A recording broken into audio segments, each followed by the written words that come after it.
Hello, I'm so excited for this interview with Pamela Thompson. For people who don't know me, my name is Fariba Parsa, and I am the founder and executive director for Women's E-Learning in Leadership. We connect and collaborate with women in Iran and Afghanistan, support them in leadership skills through online courses, mentorship, and building communities. So I'm very excited for I read a biography for about Pamela. Idea who is she? Pamela Thompson is leadership and transitional coach, consultant, author, and visionary leader who has lived and worked on the 5 continents, including in conflict zones. Drawing on her experience out, she supports mission-driven women at pivotal crossroads to navigate change and lead through uncertainty without burning out. She is the founder of Female Wave of Change Canada, a national nonprofit advancing a more equitable and sustainable world, the feminine leadership, and the create for the art of change and creator for the art of change framework, a transformative process for navigate life and leadership transition. Pamela is the author of 3 best-selling books. First, Learning to Dance with Life, a guide for high-achieving women. Second, The Exploit of Minerva, reflection of 60-something women. And third, the last one, Truth and Contradictions, life-changing experiences in Afghanistan. When she is not writing, Pamela can be found in nature, traveling and inspiring audience through experiential workshop, thread, and podcast conversation. Thank you so much, Pamela, for accepting my invitation for this interview. My first question is that you lived and worked on 5 continents in the world. Can you share with us some leadership lessons from those experiences? Certainly. First of all, like to say I'm very thrilled to be here, Fariba, and look forward to our conversation. Yes, I've had the opportunity to live and work on 5 continents, and there's a number of leadership lessons that I've learned from those experiences. One is the importance of embracing our shared humanity. And what I mean by that is I believe that we're more similar than we are different. And if we viewed everyone, we all want to be loved, we want to be valued, we want to belong, and most of us care about family. And if we viewed everyone through that lens, irregardless of their skin color, their ethnicity, their language, and religion, I don't believe we would have war or open conflict in the world, Fariba. We would be more interested and curious about learning from one another rather than passing judgments and having negative biases about different cultures and different groups. So that's the first one, is embracing our shared humanity. The other one is, another one is co-creating and communicating a shared vision. And I'll just share a story, if I may, Fariba, to illustrate that. Um, when I was Yeah. managing a big project, an international development project in Nigeria, it was to happen in 2 states, one in the Muslim north and one in the Christian south. And I was leading a workshop with the implementation team, the design team, and there were about 4 of us in the Muslim state, and then my field manager was leading the same, facilitating the same workshop in the Christian South. And during those workshops, we invited key representatives to share the challenges they were facing, their key strengths, and to share also the vision they had of what this project would do for them in the 5 years. Then we had each group choose someone to share the key things they generated from their workshops at a national workshop. And some of the same people were brought in from the different provinces, and also a number of national organizations, including national government departments. And at the workshop, the respective teams from each of these different state provinces shared what the key things that their groups had found. And after that, the head of policy and planning for the Muslim state, Farima, got up and said, "Brothers and sisters, I thought we were so different, that we were way behind you, we weren't as well educated, and that our challenges and our visions would be totally different. And what I can see now is they're exactly the same. So I look forward to working together with you to bring our visions to reality." And it was like one of those moments where your heart almost stops and you're like, wow, wow. So the importance of co-creating and sharing a shared vision. It's very powerful when people do that, and it makes them realize they're often closer together than they think. The other one is prioritizing self-care. You will know, having lived and worked in different countries as well, Fariba, when you're working in times of uncertainty, there is added stress on your body, and it's very important to prioritize self-care. So for me, I have a morning ritual that I've been doing for quite a long time, or a practice. It includes things like meditating before I get out of bed in the morning, um, doing a stretch routine. I do yoga at least 3 times a week, and I spend as much time as I can in nature walking every day. So these things really help us stay healthy, which we need that to make good decisions and be able to respond very quickly in the moment.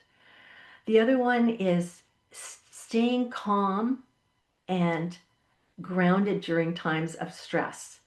And there are certainly ways to do that. There are tools you can use to ground yourself before you go onto a stage, before you go into a meeting, whatever.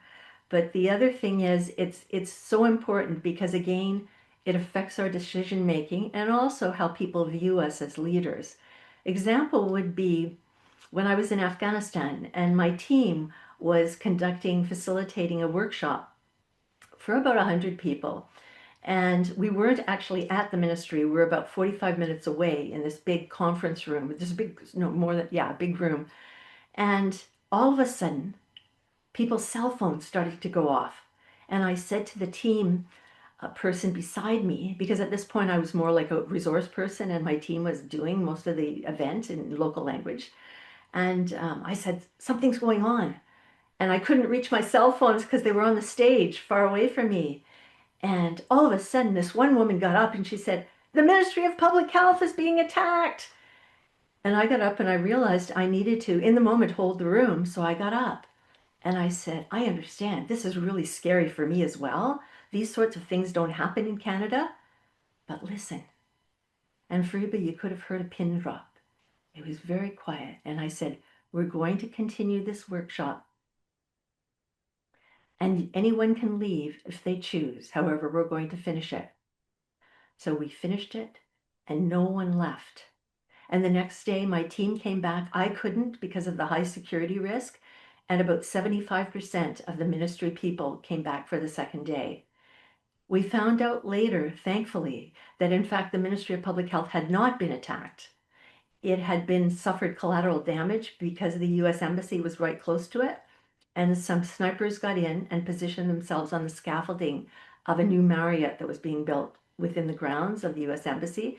And they were sniping, but they were also throwing mortars, and they went into the ministry. So fortunately, no one got hurt in the ministry. Some people were trapped for a while. But anyway, that's a time, an example of the importance, because people look to us as leaders to stay calm and grounded during times of stress.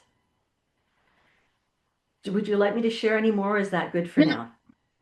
No, I love all the things you shared. I think what we can take away, and I agree. And we are more similar. I'm originally from Iran, and also being and working with people from other countries. And then I think it gets so much resonate for many women. We are more similar, and we can have a shared vision. And so that I think four keys. I got it from these that stay calm. That your experience in Nigeria, and we prioritize our self care and shared vision, and we are similar. Absolutely, that is so valuable. I have to have in your mind about this leadership that having even we live in the United States. My second question is, I understand I've seen on your website that you have created a 5-step art of change of framework. Can you share about us about this art of change and why you created? Certainly, I'd be pleased to do that. What I found over time, working with both individuals and groups, and also in my own life, in terms of life and leadership, is that a lot of people resist change versus embrace it. And in organizations, that manifests like morale being really low, people being really angry, absenteeism, that kind of thing, because they really are uncomfortable with change. And so I designed this 5-step art of change process, and it's based on the metaphor life is a dance and underpinned by the belief that embracing change is a creative process that opens us up to new possibilities. So it really flips change on its head, because instead of perceiving change to be scary, which it is to many people because we are physiologically hardwired to fear change, it helps people to very quickly flip into embracing change, and then it walks them through a process depending on the transition that they're in, to support them to move. And what I can share with you is the first step is shine the light. So what you do is people assess themselves on a scale from 1 to 10. 1 being scares me to death, to 10 being I thrive on it. And it's very interesting because many leaders rate themselves a 9 or a 10. However, many of their people might be a 4 or a 5. And this is helpful to use at the beginning of a change process, because it gives people an understanding of how they feel about change, and it doesn't make them feel less. If you're a 5, it doesn't mean you're less than someone who's a 9 or a 10. It just means that you'll need more support. So that's an opportunity to then open up discussion on what can we do to support you to move through this change and for it not to be as stressful for you. Um, Shine the light and learn, identify the dance, choose your dance that you want to do. And that's what I wanted, what I put there is the transition that you're in. And I always recommend people only use this process with one transition at a time, so that you can walk through it. Next thing is feel the rhythm and learn the steps. And so people go through this phase of this ending, this neutral zone, and this new beginning when they're moving through change. And there's work associated with each step in this process. And I draw on William Bridges' work. He did a lot of work in this. And I draw on his work and have modified his model. But I take people through this process of what do you need to let go of? And what lessons have you learned from this experience that you're in? And then people, they take the leap, whether or not it's imposed or they choose it themselves. And then they have to decide that in that moment, or in that time frame, what's this new vision, this new life, this new job, this new context going to look like, this new relationship going to look like for them? They envision it. So it's a scary time because you don't have the foundation of the old underneath you. You've let a lot of things go. However, you have the opportunity to be very creative in this space. So you envision and write down that vision or create a vision board around it. And then finally, the new beginning is you take steps to move toward, you have a plan of action. And I take people through this, and I also talk about internalizing change in our bodies because that is very important. It can only be in our heads, Fariba. It's also in our bodies. And I use body-centered coaching, different processes to help people do that and process change in their body. So yes, so there's a lot of change in our world. It's so prevalent today. And, it's very important for all of us, both in life and leadership positions, to learn to embrace it rather than resist it. Yeah, exactly. I think everything we have as a all countries, in every communities, we always experience change. The only thing that cannot be changed is change. So that's I love this dancing with life. What do you say? Dancing with this change, and that's just as take it as it is and enjoy and let's go through the process. I love this framework that you mentioned in the art of change of framework. That's something we can learn, and maybe we can take if we want to learn more about this art. I want to go to another question about. I know you are also a founder of a nonprofit organization. It's called, it's a nonprofit. It's a Female Wave of Change Canada. Can you tell us about why you founded this organization? What was the reason behind that? I'd be pleased to, Fariba. In 2020, just as COVID was hitting in March of 2020, I was approached by Ingen Bowl, and I had met her on Zoom, similar to what we had us, Fariba, in 2018. And we had a Zoom call, and we agreed to keep on each other's radar and support each other through social media and other ways. Anyway, I had a radio show in 2019 called The Art of Change, where I interviewed inspiring women leaders and change makers from around the world. Anyway, I interviewed Ingrid. And so what happened is she approached me because they wanted someone to build their organization, which is global, Female Wave of Change Global, and build this social global movement in Canada. And so I took some time to decide, and then I decided I was really aligned with their mission, vision, and values. And so I spent some time at the national, international level helping write a document and doing work globally. And then I ended up doing some research on an appropriate governance model and ended up founding this national nonprofit Female Wave of Change Canada. And it is a national member-based nonprofit, and we believe that feminine leadership holds the key to creating a better world, a more conscious, equitable, just, sustainable, and peaceful world. And in order to, when I speak about feminine leadership, and when we speak about it in this global movement that's now in more than 40 countries, we mean qualities like intuition, inclusiveness, creativity, collaboration, emotional intelligence, all these skills that are considered often soft skills and come from the feminine side. That said, men as women, well as women, can exhibit and learn them. So we're all about raising awareness of the importance of these skills and how to integrate them into your life and your work, and also acknowledging that they need to dance or also work together with the more logical left brain, because we need goal setting, we need metrics to monitor how, our impacts. However, it's very important to also learn how to collaborate, particularly during these times of incredible, when we have these incredible complex issues like systemic racism and climate change. You need, for example, multiple heads around the table to solve problems, multiple disciplines.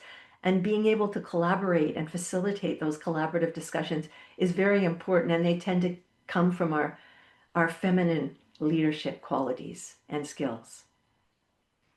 And just to say, I did hand over the leadership of that organization to two amazing women in September, the end of September 2023, to open up space to write my most recent book about Afghanistan.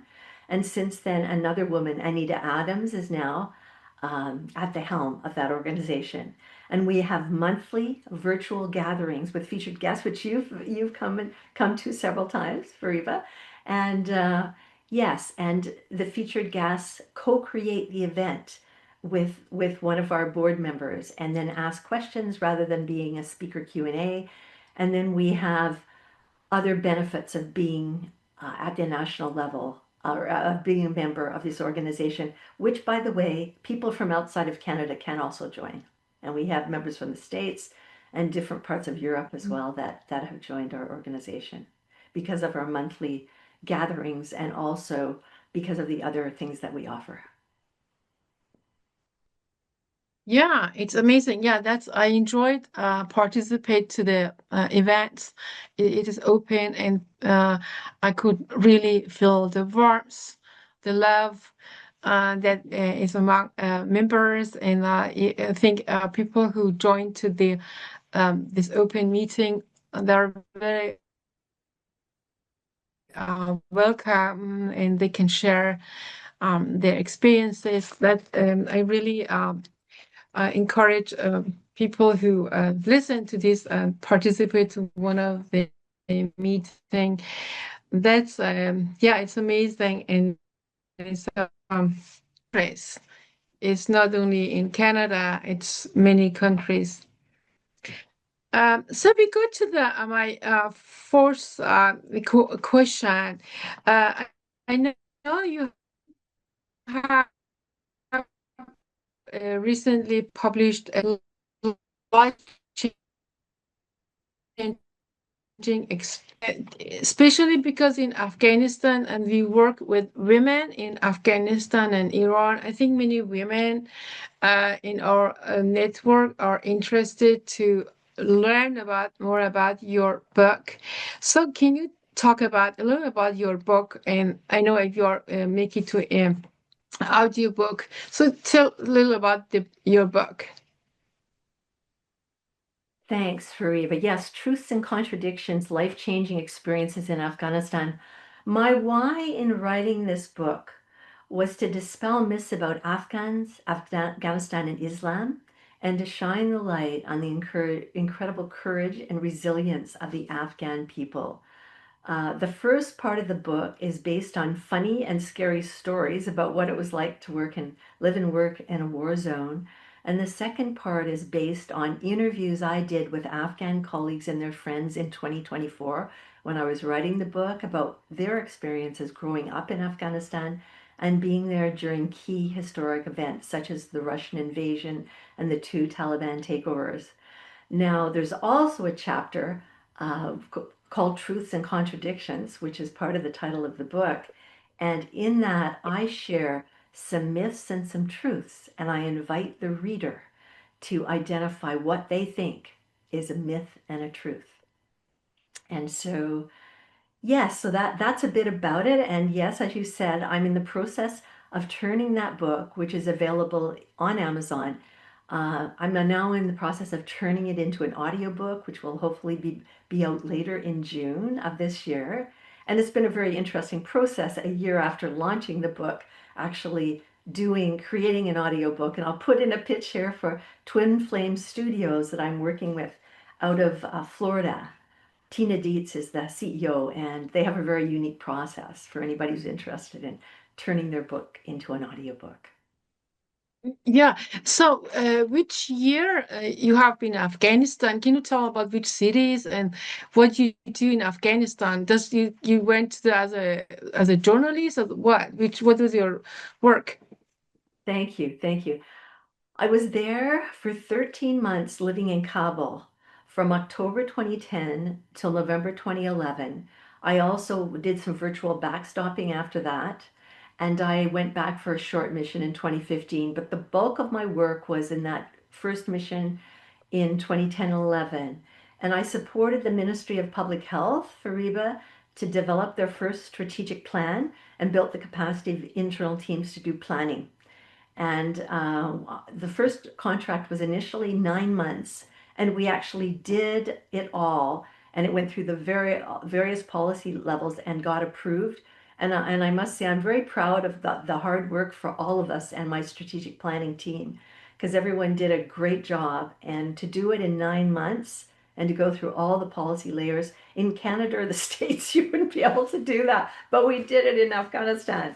And then they extended me for 4 more months. They wanted me to stay, and then they wanted me to stay longer. And I said, no, I need to get home to my family. So, but it was a very life-changing experience. That's hence the title of the book, Life-Changing Experiences in Afghanistan. Yeah, and I'm thinking for the 20 years that U.S. Had were in Afghanistan, and we experienced so much in changes and women participation in for education and the parliament and many other places and work. But it has been changed dramatically. Now it is women went back to homes. They may not go to school. They may not have a job. The life is very tough right now. It's just go back again, 30 years back in a time. So, um, so what is I'm really want to you experience believe so many things in Afghanistan. Is different culture, religion, everything is so different. So what is the most transformative you experience in a country? What is so much affecting you that in your 13 months you have been in Afghanistan? Okay. Well, I've already shared that one about the story about getting up and of holding the room, like being in that situation. But another one is I was sitting in the rose garden of the ministry, sharing my lunch with one of my colleagues, and she had her desk beside me in the office, a very lovely woman.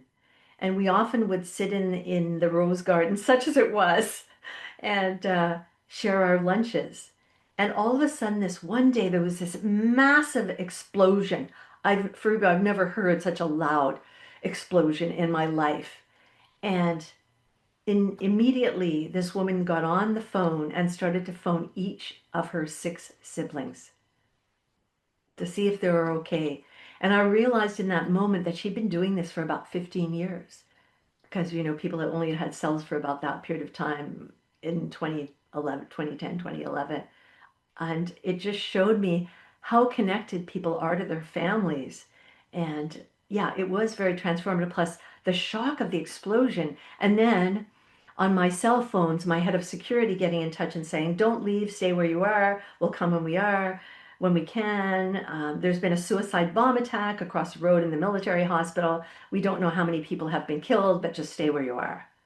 So that was the closest I was to a suicide bomb attack. So it was like, whoa. And then, I heard after that it wasn't against foreigners. They killed their own people, their own medical residents, and Afghan patients and their families who were waiting in the emergency room. It's like very hard to understand these things, right? And it was definitely one of those moments that you never forget. Yeah, and so I'm thinking you're so courageous working and being in Afghanistan. Afghanistan is not a safe country. Is even for the last 40 years they have experienced war and people are not safe, no matter which regime and governments have been there. But Afghanistan is one of the most dangerous countries in the world. But I think you have been extremely courageous. So, and I know people are extremely, especially women, are so resilient. So, if you want to mention one thing about being resilient, what can you talk about the Afghan women? We can learn in a Western country, Afghan women resilient, Oh, challenging this situation with Taliban. well, that's really important. That they are incredibly resilient, and many of them still have this hopeful candle burning in their hearts and their minds. And you would know this based on your work with your organization as well, Fariba, and I commend you for that work for with women in both Afghanistan and Iran. One of the things is their flexibility. Like many of the women I spoke with and I worked with, they moved. When the Taliban first took the country in '96, they were of varying ages. The people I interviewed were from 59 to 67, I think. Anyway, I might the lower end or 55 to 67. But in any event, the women often had their education disrupted. So the Taliban came in their country, their families would move to Iran or they would move to Pakistan. And then they'd have to learn in Urdu, they'd be going to school. And then all of a sudden, then there would be, after the Taliban left or were taken over and the US came in and Canada and other countries came in for that 20-year period where women's rights were put back on the table. They then came back. So they had to then learn to speak in Dari, even though maybe they were doing it at home, but they hadn't learned stuff at school in Dari. So they were of varying ages. Some were in high school, some were still in, very young in elementary school. And just that incredible flexibility of being able to deal with change and yet still coming out on top in their class. Most of these people I interviewed, many of them are physicians, and a number of them have master's degrees, even the people that I interviewed and I worked with, not all of them, but anyway, they incredible resilience because of this need to adapt and also this need to adapt to differing changes in the rights of women. Your organization is still providing support to educating women and girls. And so there's another group called Right to Learn Afghanistan. And I'm actually a member of the local chapter in Victoria. And they're a national organization that has been supporting the education of women and girls in Afghanistan since '96, and they're still continuing. So again, there are women who are mentoring and they support on the ground, even now, to provide education to these women and girls who continue to want to apply and learn and want to, yeah, and this interest in wanting to learn and grow is huge. And this also, as you would know, this importance, the value of education, and people realize how important it is in their lives to get ahead.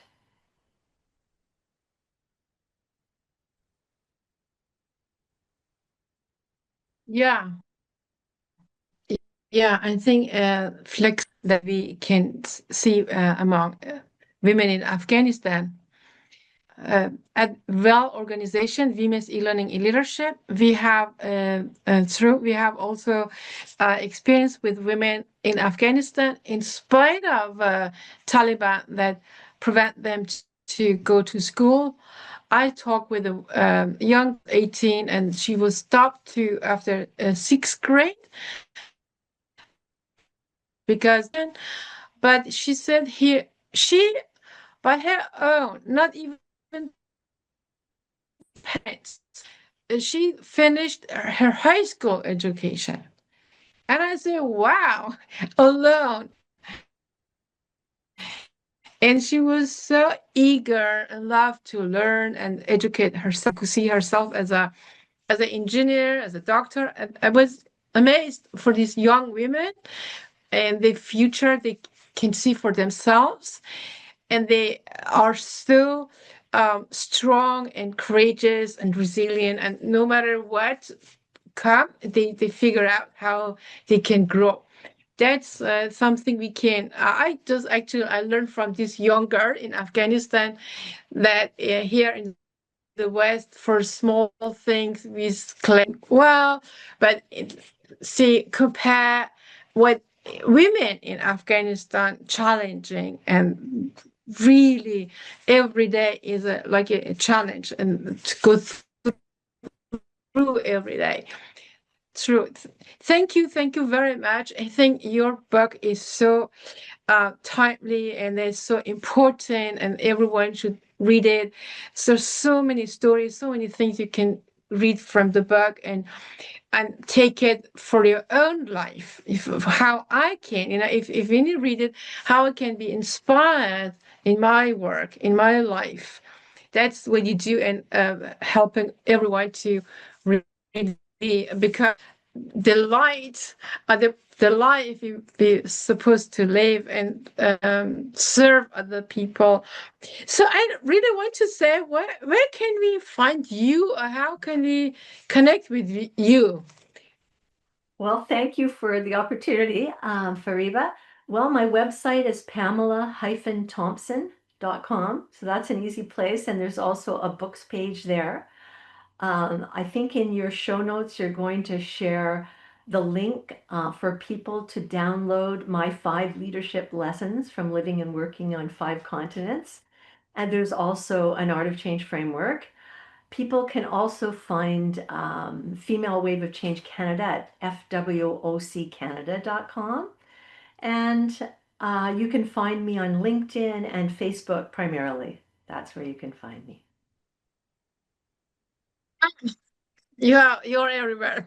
Thank you. Yeah, thank you very much for this opportunity. And I know no matter what women, which age they have, this when they're young or older, they something they can learn from your wisdom, from your experiences. I am that is happy for my case.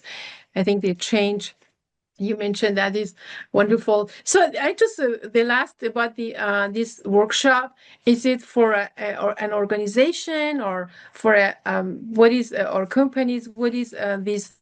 If you're interested in this 5 the art of change. Okay, well, currently, right now, I used to do a lot of work with organizations and I used to travel a lot. I've pulled back on that for Reba.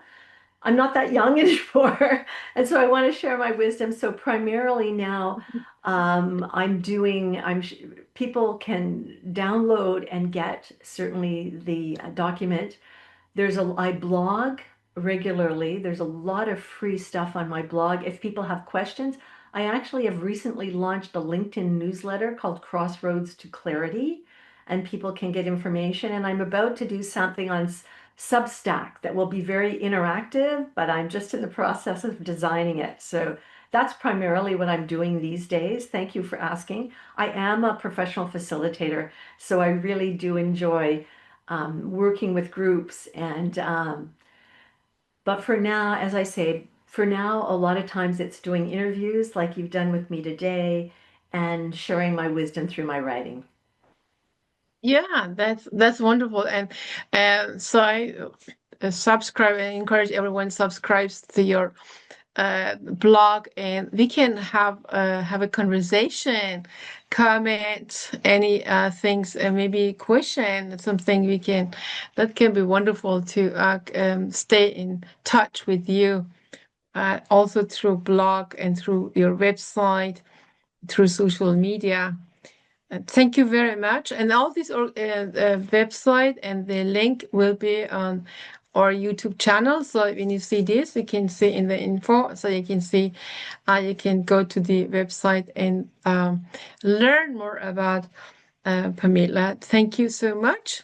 And yeah, have a good one. Thank you very much, Fariba. Okay. So I stop.